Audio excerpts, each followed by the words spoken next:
امام شافعی رحمۃ اللہ علیہ نے فرمایا ہے، میں نے جس کسی سے بھی مناظرہ کیا اور پھر اس نے حجت اور دلیل کا انکار کر دیا تو وہ میری نظر سے گر گیا، اور جس نے دلیل و حجت کو قبول کر لیا میں اس سے ڈرنے لگا۔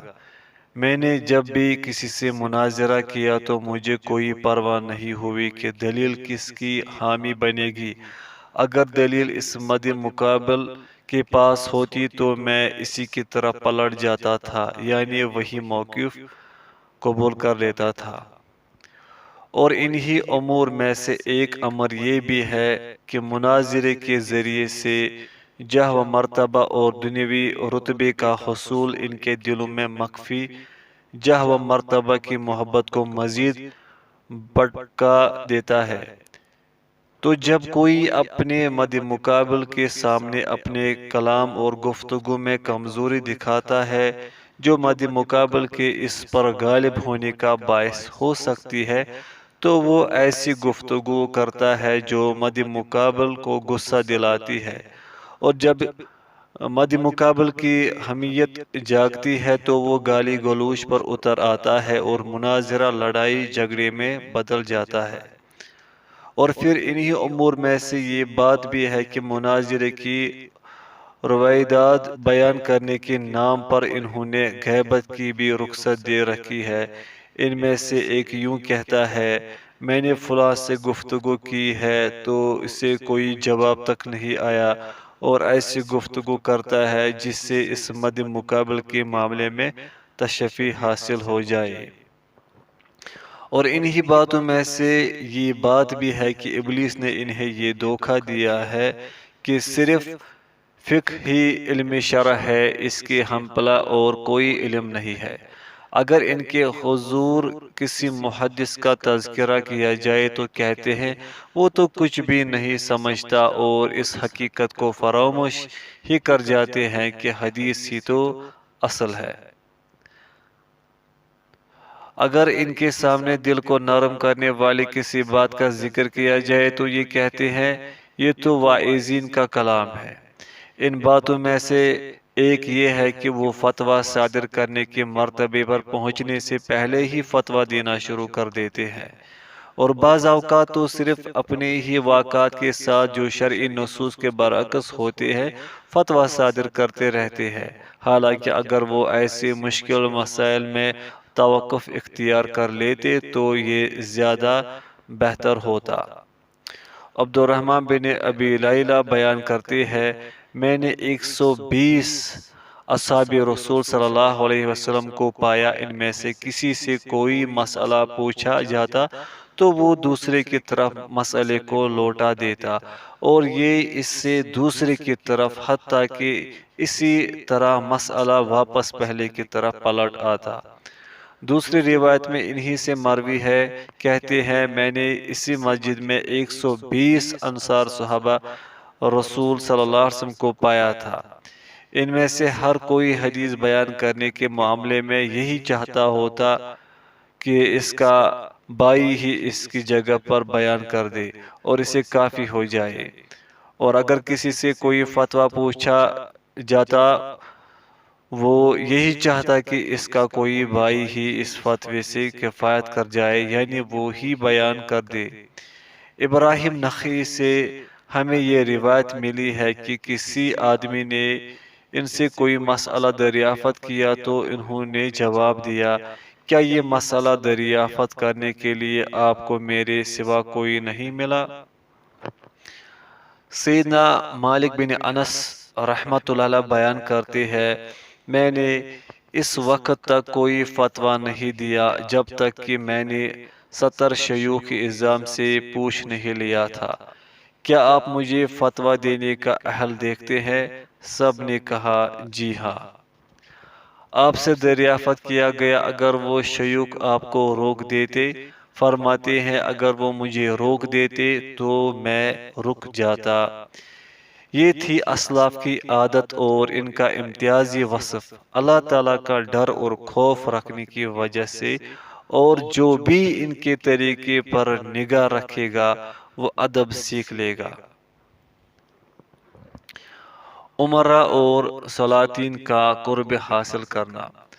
فقہا پر تلبیس ابلیس کے اثرات میں سے یہ بھی ہے کہ عمرا اور سلاطین کے ساتھ اٹھتے بیٹھتے ہیں اور ان کی چاپلوسی کرتے ہیں، اور قدرت و ہمت رکھنے کے باوجود ان کی کوتاہیوں اور غلطیوں پر انکار نہیں کرتے، بلکہ بعض اوقات تو انہیں ایسے امور میں رخصتیں بھی دے دیتے جن میں کوئی رخصت اور رعایت نہیں ہوتی، تاکہ یہ اپنی دنیا کی سہولتوں کو پا سکے۔ ایسی طرز عمل سے تین شخصیتوں سے فساد واقع ہوتا تھا۔ اول، امیر کے اعتبار سے وہ کہتا تھا اگر میں سیدھے راستے پر نہ ہوتا تو فقیہ مجھ پر اعتراض کرتا اور مجھے ٹوک دیتا، میں کس طرح راہ حق پر نہیں ہوں جبکہ وہ میرا مال بھی کھا رہا ہے۔ دوم، عوام کی طرف سے ان میں سے ایک آدمی کہتا اس امیر پر، اس کے مال پر اور اس کے افعال و کردار پر کوئی اعتراض نہیں ہے، کیونکہ وہ فلاں فقیہ صاحب اس کے دربار میں ہمہ وقت حاضر رہتے ہیں۔ سوم، فقیہ کی جہت سے کیونکہ اس طرز عمل سے ان کا دین خراب ہو جاتا ہے۔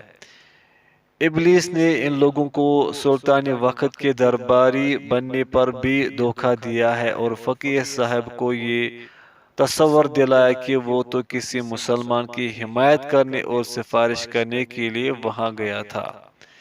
یہ شیطانی چال اس طرح کھل کر سامنے آ جاتی ہے کہ کوئی دوسرا بادشاہ وقت کے پاس آ کر سفارش کرے تو اسے یہ اچھا نہیں لگتا، بلکہ بعض اوقات اس شخص کے عیوب بھی بیان کر آتے ہیں، کیونکہ اس وقت یہ سلطان وقت کے پاس خلوت میں ہوتے ہیں۔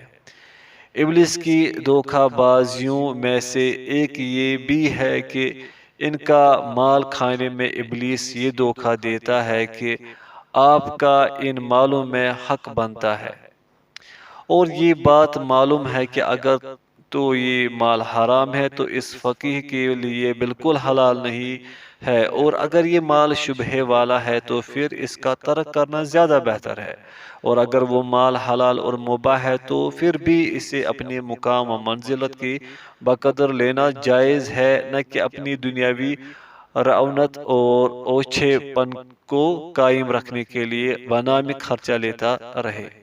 اور بعض اوقات تو عوام الناس اس کے فعل کی اقتداء کرتے ہوئے ایسا کرنا شروع کر دیتے ہیں اور ایسے مال کو مباح سمجھنے لگتے ہیں جو ان کے لیے مباح نہیں ہوتا۔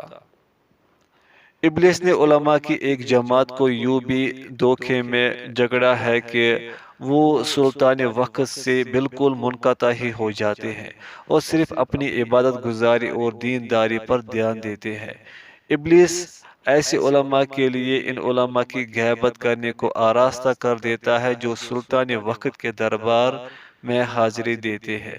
اس طرح ابلیس ان کے لیے دو طرح کی آفتیں جمع کر دیتا ہے: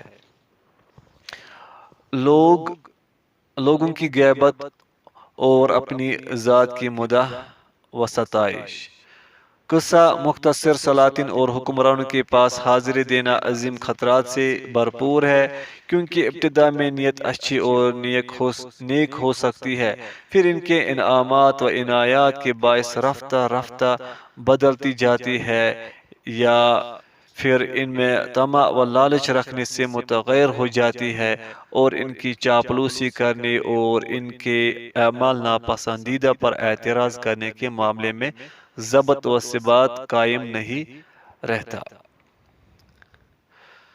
سفیان ثوری رحمۃ اللہ علیہ فرمایا کرتے تھے مجھے ان کی طرف سے اپنی توہین کا اندیشہ اور خوف نہیں ہے، مجھے تو صرف خطرہ ان کی اکرام و انعام دینے پر ہے، کیونکہ اس طرح میرا دل ان کی طرح مائل ہو جائے گا۔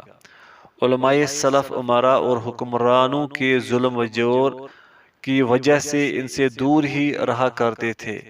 اس وقت امراء خود ان کو بلاتے تھے اور ان سے فتویٰ طلب کرتے تھے۔ پھر کچھ ایسے لوگ پیدا ہو گئے جن کی دنیاوی حرص و ہوس بڑھتی گئی، انہوں نے ایسے علوم و فنون کو سیکھنا شروع کر دیا جو امراء کے مفاد میں تھے۔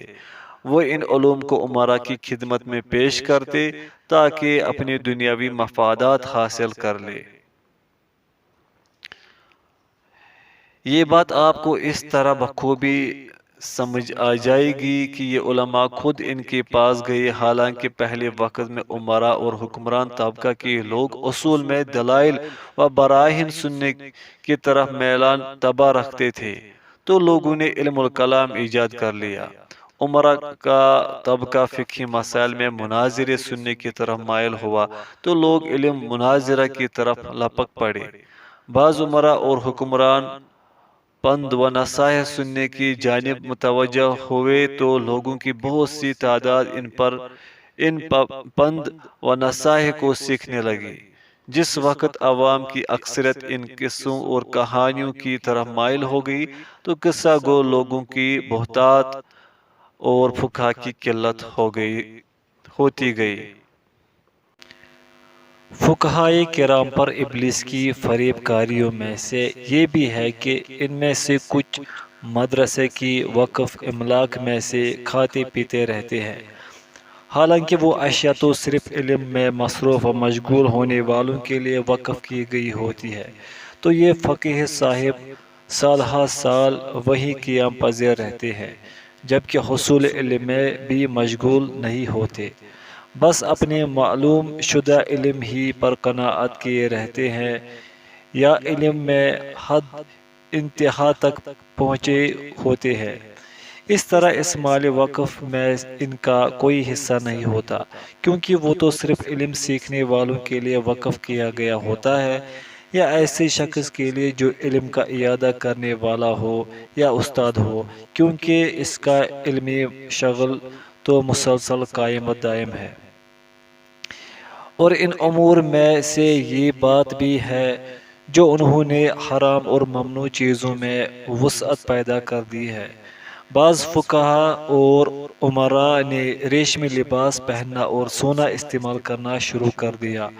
اس کے علاوہ دیگر معاصی و محارم کا ارتکاب بھی کرنے لگے۔ ان لوگوں کی وسعت و کشادگی پیدا کرنے کے اسباب مختلف ہوتے تھے۔ ان میں سے کچھ تو دینی لحاظ سے فاسد العقیدہ ہوتے ہیں، وہ اس لیے فقاہت کا لبادہ اوڑھتے ہیں تاکہ اپنے ذات کو چھپائے رکھے یا وقف املاک سے مستفید ہو سکے، یا چودھراہٹ اور سرداری کو پا سکے، یا مناظرے کرتے رہے۔ ان میں سے کچھ ایسے لوگ بھی ہوتے ہیں جو صحیح العقیدہ ہوتے ہیں، لیکن ان پر خواہشات نفسانیہ غالب آ جاتی ہے اور وہ بھی حرص و ہوس کے بندے بن جاتے ہیں۔ انہیں ان خواہشات اور طمعوں سے پھیرنے والا کوئی نہیں ہوتا، کیونکہ جدل و مناظرے کا علم تو بذات خود کبر و غرور اور خود پسندی کی طرف ابھارتا ہے۔ نفس کی تربیت کرنے کے ساتھ ہی انسان راہ راست پر رہ سکتا ہے، اور اس کے ساتھ ساتھ سلف صالحین کی سیرتوں کا مطالعہ اسے استقامت بخشتا ہے۔ لیکن ان لوگوں کی اکثریت ان کے امور تربیت اور اصلاحی عناصر سے دور ہی رہتی ہے۔ ان کے پاس تو بس ایسی چیزیں ہوتی ہیں جو نفس کو اونچا رکھنے کے لیے معاون و مددگار ہوتی ہے۔ تو ایسی صورتحال میں خواہشات بآسانی بے قابو ہو جاتی ہے، اور ان میں سے بعض لوگوں پر ابلیس نے اس طرح حملہ کیا کہ اسے باور کروایا کہ تم عالم اور مفتی ہو اور علم اپنے ارباب و اصحاب کا دفاع کر لے گا۔ کتنی دور کی سمجھائی کہاں لا پھینکا، کیونکہ علم تو بے عمل صاحب علم کے خلاف جھگڑے کا اور اس کے عذاب میں اضافے کا باعث ہوگا۔ امام حسن بصری رحمۃ اللہ نے فرمایا ہے، فقیہ تو صرف وہ آدمی ہے جو اللہ عز و جل سے ڈر کر رہتا ہے۔ ابن عقیل رحمۃ اللہ کہتے ہیں، میں نے ایک خراسانی فقیہ کو دیکھا جس نے ریشمی لباس اور سونے کی انگوٹھیاں پہنی ہوئی تھی۔ میں نے اس سے دریافت کیا یہ کیا ہے؟ وہ بولا سلطان وقت کی خلعتیں ہیں اور دشمنوں کو رنجیدہ کرنے والی چیزیں ہیں۔ میں نے اسے جواب دیا اگر تو مسلمان ہے تو تیرے اس عمل سے دشمنان دین کی خوشی ہے، کیونکہ ابلیس تیرا دشمن ہے، اور جب وہ اس درجے تک پہنچ چکا ہے تو اس نے تجھے یہ چیزیں پہنوا دی ہے جو خلاف شرع ہے، تو یقیناً تو نے اپنے ذات و شخصیت سے اسے خوش کر دیا ہے۔ کیا سلطان کی خلعت رحمان کی منع کردہ چیز کو جائز و مباح کر سکتی ہے؟ اے مسکین، سلطان نے تجھے خلعت کیا پہنائی تو اس کی وجہ سے ایمان کی خلعت سے محروم ہو گیا، حالانکہ چاہیے تو یہ تھا کہ سلطان تیری وجہ سے خود فسق کا لباس اتار دیتا اور تجھے تقوی کا لباس پہناتا۔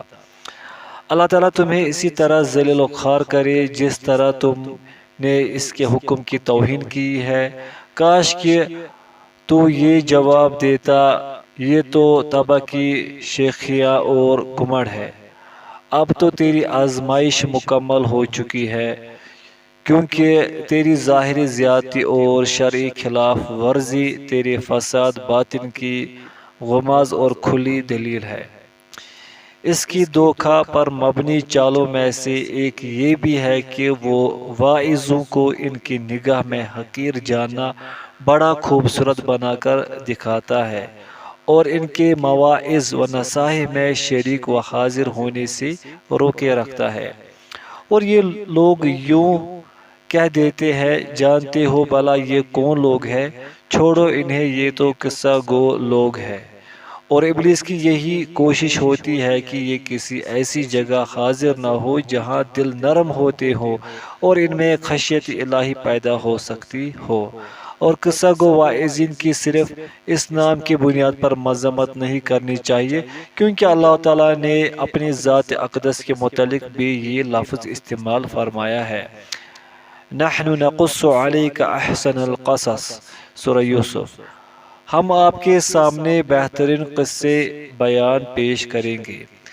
دوسرے مقام پر نبی اکرم صلی اللہ علیہ وسلم کو اس طرح فرمایا، فَقْصُصِ الْقَصَص، سورۃ الاعراف، سو آپ اس حال کو بیان کر دیجئے۔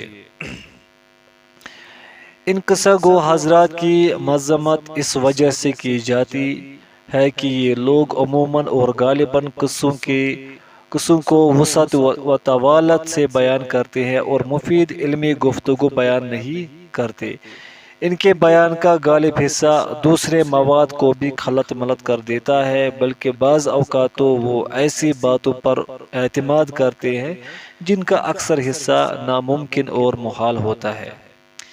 لیکن اگر قصہ اور کہانی کا بیان حقیقت و صداقت پر مبنی وعظ و نصیحت پر مشتمل ہو تو وہ قابل تعریف ہے۔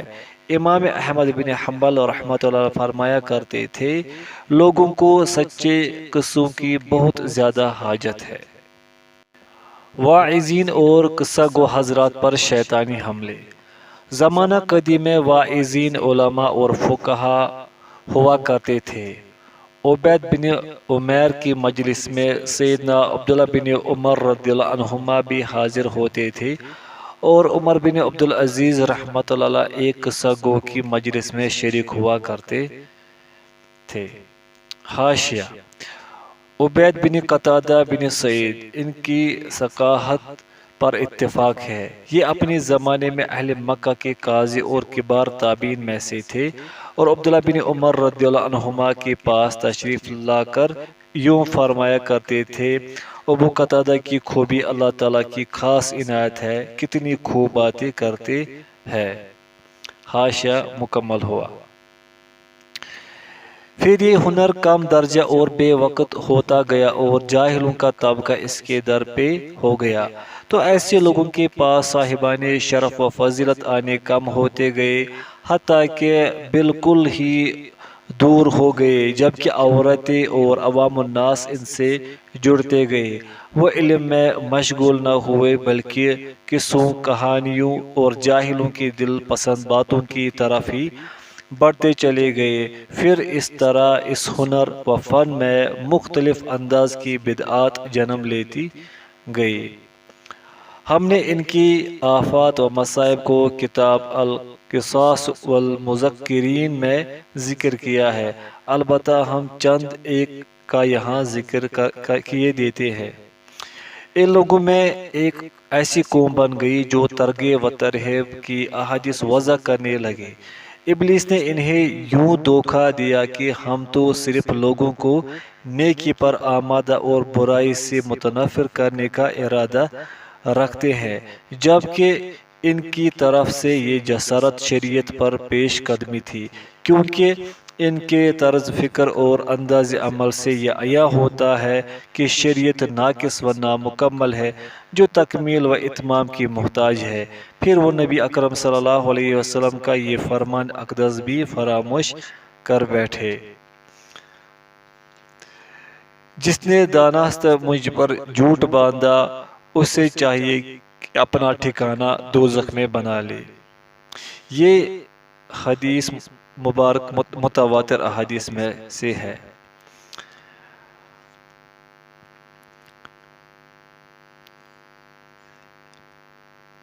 اور ان امور میں سے ایک یہ ہے کہ ان لوگوں نے ایسی باتوں کی آمیزش کی ہے جو نفوس کو بے قرار و بے چین کرتی ہے اور دلوں کو مستی کی طرف کھینچتی ہے۔ اس مقصد کو حاصل کرنے کے لیے انہوں نے مختلف انواع کی باتیں گڑھی ہے۔ آپ ان کو دیکھیں گے کہ عشق میں مدہوش ہو کر عشقیہ غزلیں اور پرکشش اشعار گاتے ہیں، اور ابلیس نے انہیں یوں فریب کے جال میں پھنسا لیا ہے کہ جی ہم تو محبت الہی کی جانب اشارہ کرنے کا قصد رکھتے ہیں۔ اور یہ بات معلوم شدہ ہے کہ ان کی محافل و مجالس میں عام شرکا ناسمجھ ہی ہوتے ہیں، جن کے باطن خواہشات دنیا سے لبریز ہوتے ہیں۔ تو اس طرح یہ قصہ گو خود بھی گمراہ ہوتے ہیں اور انہیں بھی گمراہ کرتے ہیں۔ ان واعظین میں سے کچھ ایسے بھی ہیں جو اپنے دل میں موجود کیفیت، وجد اور مقدار خشوع سے بڑھ کر ظاہر کرنے کی کوشش کرتے ہیں، اور عوام الناس کی کثرت و بہتات ان جھوٹے اور مصنوعی اوصاف کو مزید بڑھاتی ہے، تو دل زیادہ آہ و بکا اور مصنوعی خشوع و خضوع کے ساتھ سکون پاتا ہے۔ ان حضرات میں سے جو اپنے دعوے میں جھوٹا ہے، یقیناً اس نے اپنی آخرت کو تباہ و برباد کر لیا، اور جو سچا ہے اس کی صداقت بھی ریاکاری کی آمیزش سے سلامت نہیں رہے گی۔ اور ان میں سے کچھ ایسے بھی ہیں جو نامناسب حرکات کرنے لگتے ہیں، مثلاً پڑھنے کے بجائے گانے لگتے ہیں۔ ان کے موجودہ راگ بالکل گانا گانے کی مشابہ ہے، جو مکروہ نہیں بلکہ حرام ہونے کے زیادہ قریب ہے۔ ان میں پڑھنے والا جھومتا ہے اور قصہ گو ہاتھوں سے تالیاں بجانے اور قدموں کو ٹھمکے لگانے کے ساتھ غزلوں کو سر لگا کر پڑھتا ہے، جو کسی مدہوش سے بالکل ملتی جلتی حرکات کر رہا ہوتا ہے۔ ان حرکات اور سروں سے انسانی طباع میں انگیخت اور بشری نفوس میں ہیجان کا انگڑائی لینا لازمی نتیجہ ہے۔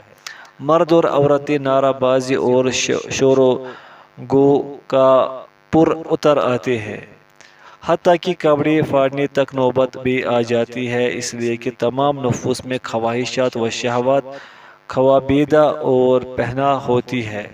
پھر یہ سامعین یوں کہتے ہوئے باہر نکلتے ہیں، یہ جلسہ تو خوب کمال کا تھا۔ اس خوبی اور کمال سے ان کا اشارہ فقط انہی ناجائز اور نازیبا حرکات کی جانب ہی ہوتا ہے۔ اور ان میں سے کوئی اسی انداز کو اپناتے ہوئے جس کی انہیں ہم نے وضاحت کی ہے، اس مقام پر آ پہنچتا ہے کہ وہ فوت شدگان کے مرثیے پڑھنا شروع کر دیتا ہے۔ ان پر بیتے ہوئے آلام و مصائب کو بیان کرتے ہوئے زمین و آسمان کی قلابیں ملا دیتا ہے۔ ان کی غریب الوطنی اور بے بسی کے تذکرے کرتا ہے، بالخصوص جو اس بے کسی اور غریب الدیاری میں چل بسا ہو۔ اس کے مرثیے گاتا ہے، جن کے باعث وہ عورتوں کو رلاتا ہے، تو اس طرح وہ جلسہ وعظ اور محفل بیان ماتم خدا میں تبدیل ہو جاتی ہے۔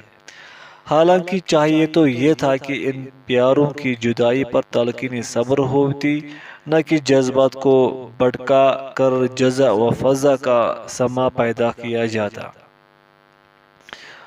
اور انہی واعظین میں سے کچھ ایسے بھی ہیں جو زہد، دنیا اور حق تعالی کی محبت کے دقائق اور باریکیوں کو موضوع گفتگو بناتے ہیں۔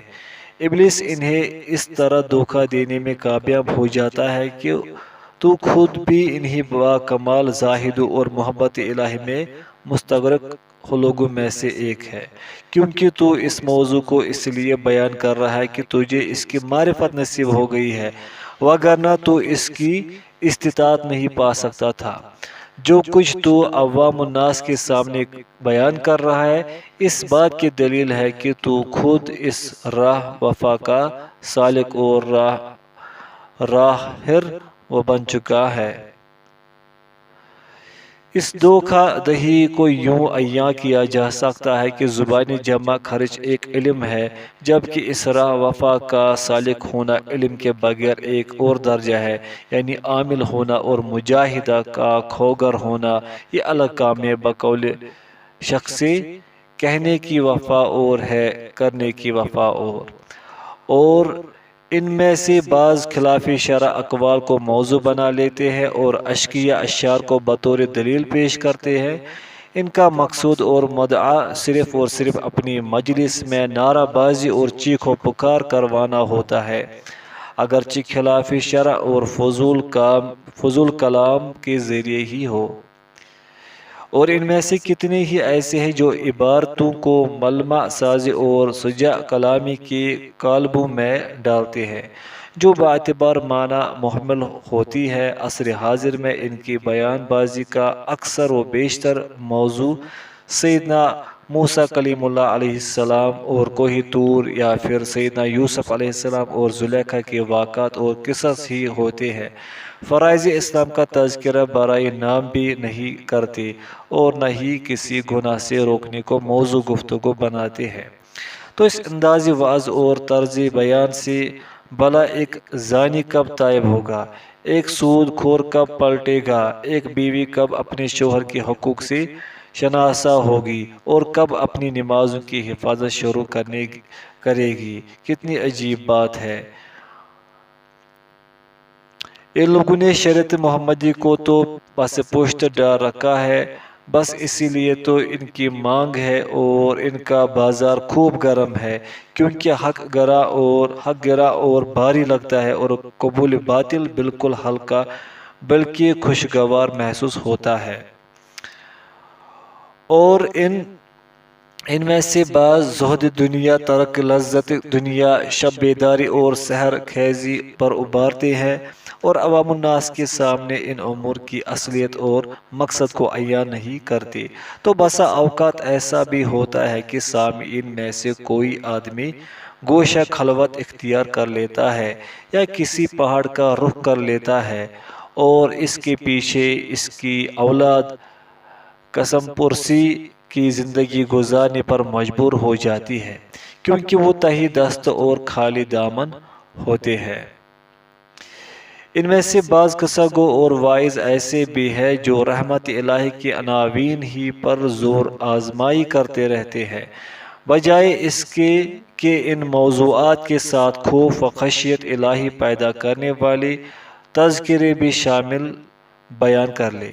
اس طرح وہ لوگوں کو مزید گناہ کرنے کی جرأت دیتے ہیں۔ پھر شاہانہ ٹھاٹھ باٹھ والی سواریوں اور ملبوسات فاخرہ کے تذکروں سے میلان طبع کو مزید تقویت دیتے ہیں۔ حقیقت میں یہ حضرات اپنے قول و فعل سے دلوں کی تباہی کا سامان بہم پہنچا رہے ہیں۔ واعظین اور قصہ گو حضرات کا طرز عمل۔ بعض اوقات واعظ سچا اور خیر خواہی کرنے والا بھی ہو سکتا ہے، مگر اتنا اندیشہ پھر بھی لاحق ہے کہ اس کے دل میں دنیا اور جاہ طلبی کے حرص موجزن ہو جس کے باعث وہ اس بات کو چاہتا ہو کہ اس کی تعظیم بجا لائی جائے۔ اس کی علامت یہ ہے کہ جب کوئی دوسرا وائز اس کی نیابت کرنا چاہے یا اس کا کار خیر میں اس کا تعاون کرنا چاہے تو یہ اسے ناپسند کرتا ہے۔ اگر اس کا ارادہ صحیح اور جذبہ صادق ہوتا تو مخلوق کی اصلاح کے لیے اسے کبھی بھی ناپسند نہ ٹھہراتا۔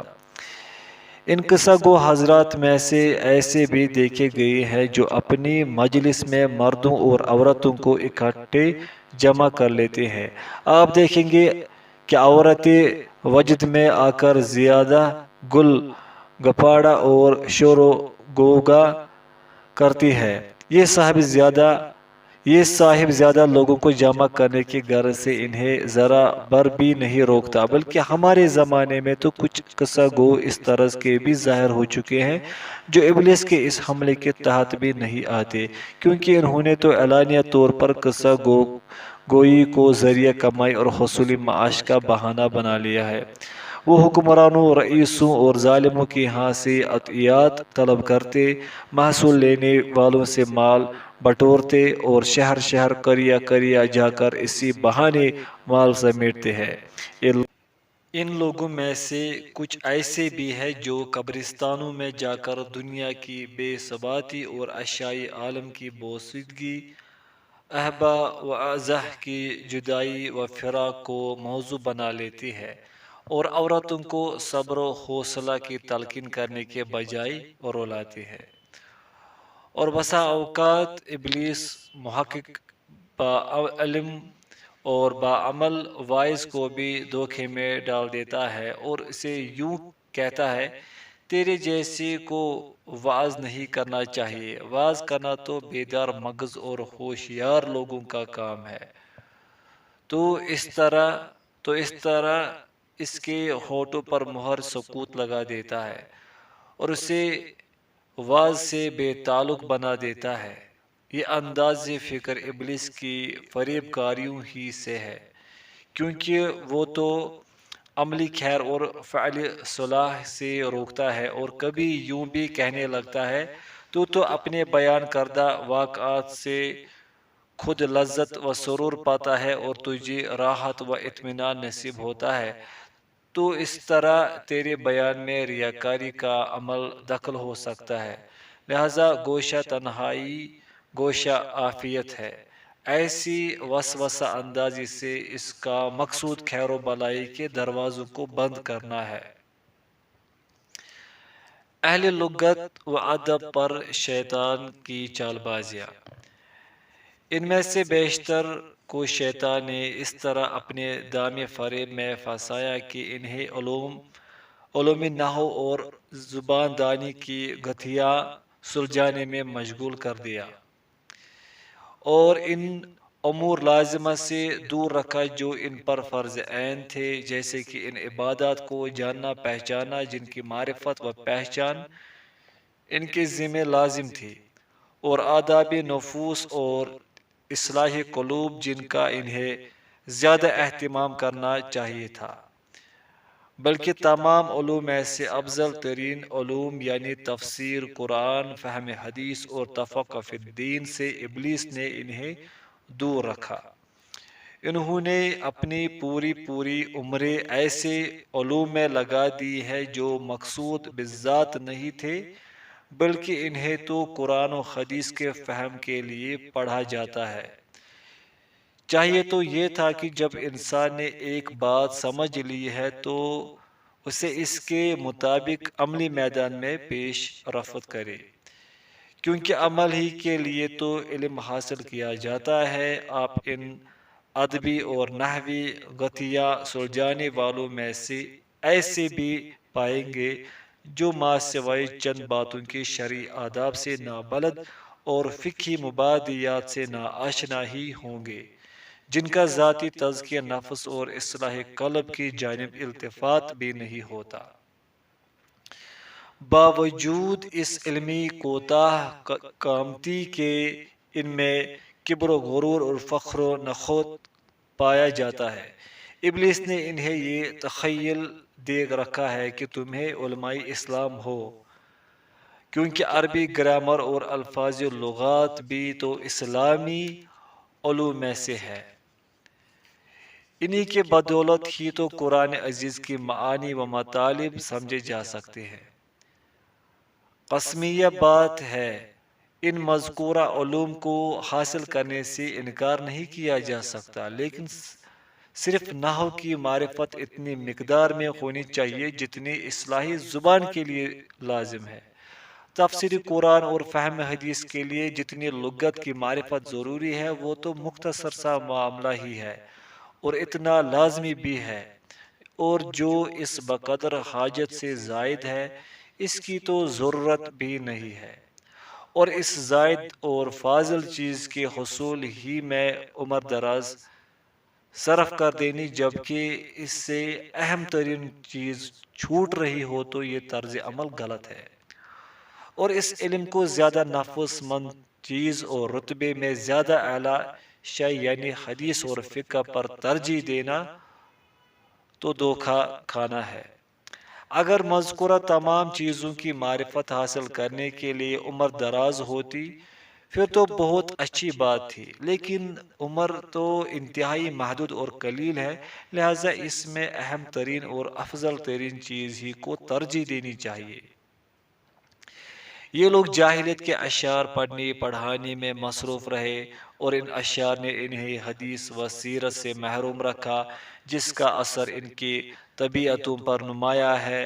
آپ ان لوگوں میں سے بہت ہی قلیل تعداد کو تقوی اور پرہیزگاری میں مشغول دیکھیں گے یا قابل طمع چیز پر نظر رکھنے والا پائیں گے۔ نحو کے زیادہ تر طالب حکمران اور سلاطین ہی ہوتے ہیں۔ اس طرح یہ نحوی حضرات ان کے مال حرام سے کھاتے ہیں، جس طرح کہ ابو الفاسی سلطان عضدالدولہ وغیرہ کے زیر سایہ رہا ہے، اور یہ لوگ کسی چیز کو اپنی قلت فقہ اور کم علمی کے باعث جائز گمان کرتے ہیں حالانکہ وہ ناجائز ہوتی ہے، جس طرح کی ابو اسحاق ابراہیم بن سوری الزجاج کی مشہور بات ہے، خود کہتا ہے میں قاسم بن عبداللہ کو ادب پڑھایا کرتا تھا، اور میں اس سے یہ بھی کہا کرتا تھا کہ اگر تو اپنے والد ماجد کے عہدہ تک پہنچ جائے اور وزارت کا قلم دان تجھے مل جائے تو میری کیا خدمت بجا لائے گا؟ وہ جواب دیتا جو آپ پسند کریں گے۔ میں اسے جواب دیتا مجھے 20,000 دینار عنایت کرنا، یہ میری سب سے بڑی خواہش تھی۔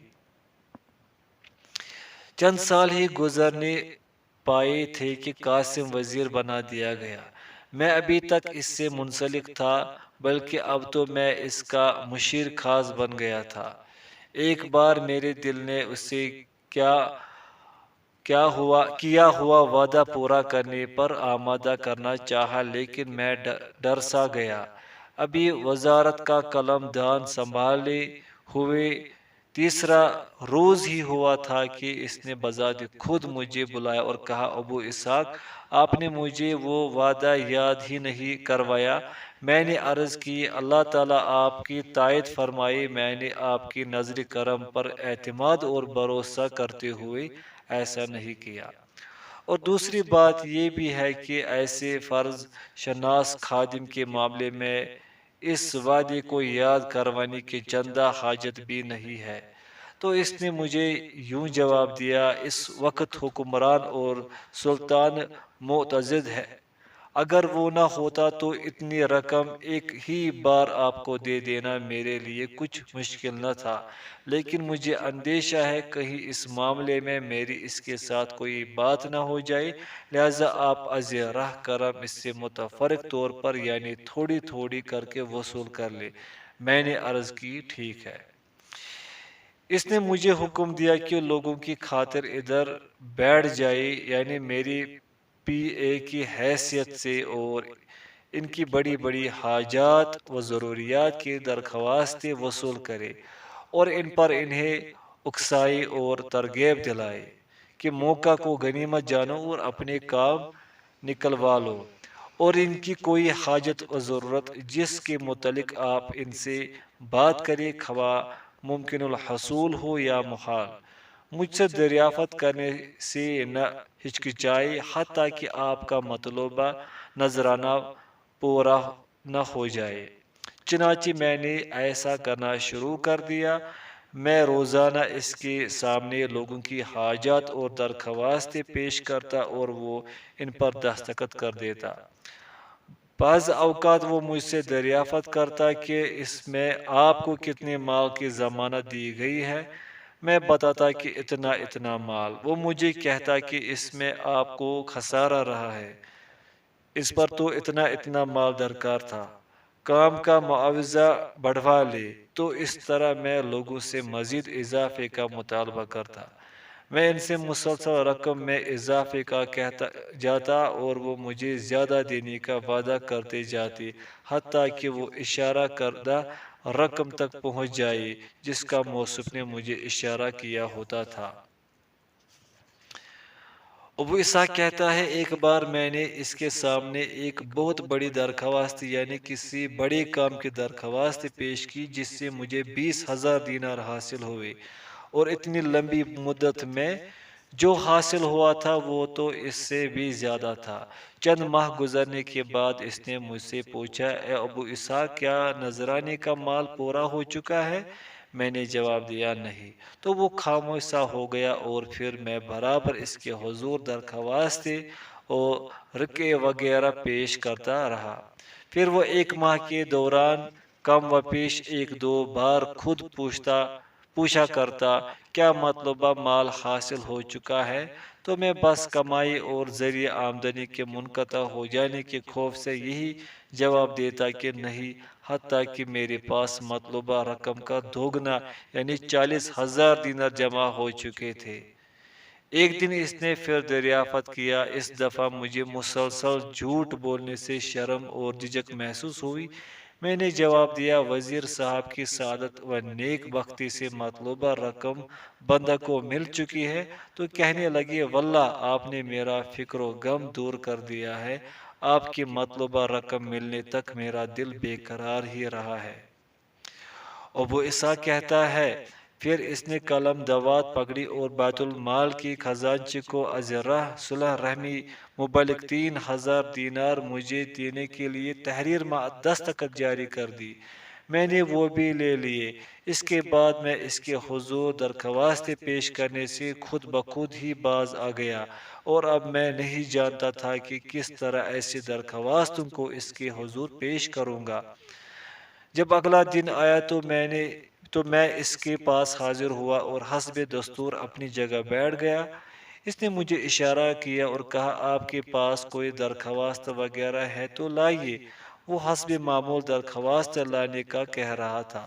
میں نے عرض کی، میں نے تو کسی سے کوئی درخواست وصول نہیں کی، کیونکہ نذرانے کی رقم تو مکمل ہو چکی ہے، اور اب میں نہیں جانتا کہ وزیر موصوف سے کس طرح دستخط کرواؤں گا۔ وہ بولا، سبحان اللہ، آپ کا کیا خیال ہے کہ میں آپ سے وہ چیز ختم کر دوں گا جس کی آپ کو عادت ہو چکی ہے، اور لوگوں کو بھی اس طریقہ کار کا علم ہو چکا ہے، اور اس طریقے سے آپ کا لوگوں کے ہاں عزت و مرتبہ بن چکا ہے۔ لوگ صبح و شام آپ کے دروازے پر حاضر ہوتے ہیں، اور اس عہدے یعنی پی اے کے منصب سے الگ ہونے کے متعلق لوگوں کو کوئی وجہ بھی معلوم نہیں۔ تو اس طرح لوگ آپ کے مرتبہ کے کم ہو جانے کا گمان کریں گے یا آپ کے مقام کی تبدیلی کا خیال کریں گے۔ لہذا حسب معمول ان کی درخواستیں پیش کرتے رہے اور ان سے بلا حساب وصول کرتے رہے۔ میں نے اس کے ہاتھوں کو بوسہ دیا اور اگلے ہی روز صبح درخواستیں لیے حاضر خدمت ہو گیا، اور پھر اس طرح روزانہ اس کے حضور رقعے اور درخواستیں پیش کرتا رہا، حتیٰ کہ وہ دار فانی سے کوچ کر گیا۔ میں نے اپنا یہ مال اس طرح جمع کیا ہے۔ دیکھ لو فقہ کی کمی کیا گل کھلا رہی ہے۔ بلا شبہ یہ آدمی علم نحو اور علم لغت میں کتنے عظیم مرتبے پر فائز تھا۔ اگر اسے معلوم ہوتا کہ جو ذریعہ آمدنی اس کے لیے جاری کر دیا گیا ہے وہ اس کے لیے شرعاً جائز نہیں ہے، تو وہ اسے بیان کرتا اور نہ اس پر نازاں و فرحان ہوتا، کیونکہ ظلم سے ہتھیا یا ہوا مال حقدار تک پہنچانا واجب ہوتا ہے، اور ایسی درخواستوں پر رشوت وصول کرنا جائز ہے، اور نہ ہی کسی ایسی چیز پر رشوت لینا جائز ہے جس کے لیے وزیر کو امور سلطنت میں سے کسی امر پر تعینات کیا گیا ہو۔ اس مثال سے یہ حقیقت کھول کر سامنے آ گئی کہ فقہ کا مرتبہ دوسرے مراتب پر کس قدر بلند ہے۔